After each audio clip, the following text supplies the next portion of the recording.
The first scream fractured the serenity of the midnight forest. Pine trees stood as sentinels, their needles trembling with every harsh breath of the icy wind. Mara, a wildlife photographer, gripped her camera tightly. The whimpering cries had led her off the path and deep into the heart of the woods. Her lens, meant for capturing beauty, now fixed on the unseen terror lurking in the shadows.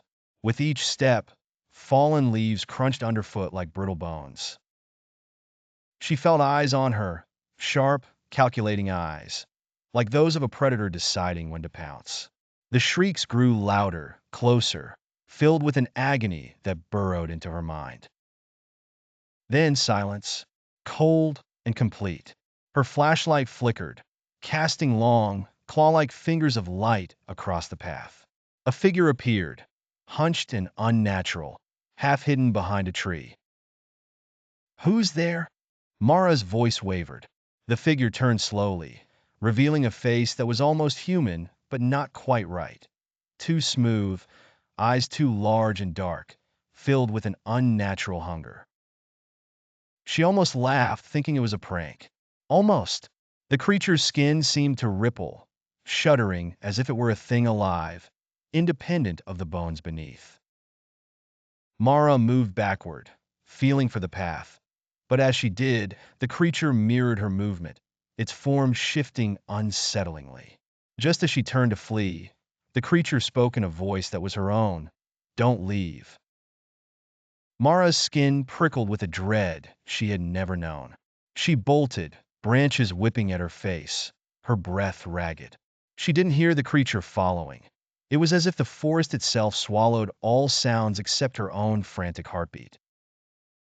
Suddenly, the ground gave way, and she tumbled into an old, forgotten pit. The world spun, and darkness embraced her.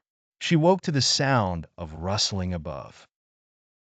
Blinding pain shot through her ankle, twisted in the fall.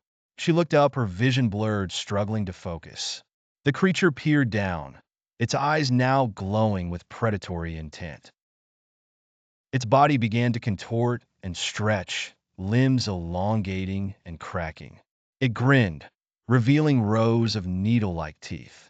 "You can't run from what's already inside you." Those words gnawed at her sanity.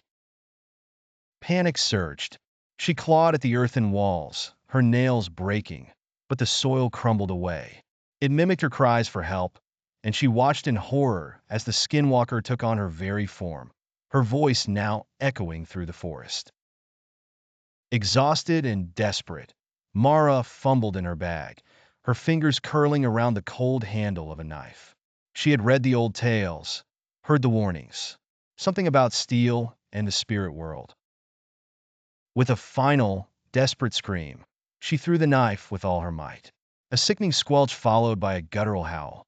The false Mara toppled into the pit, not dying but writhing as its form dissolved, skin sloughing off like molten wax. Panting, Mara crawled from the pit, dragging her injured leg.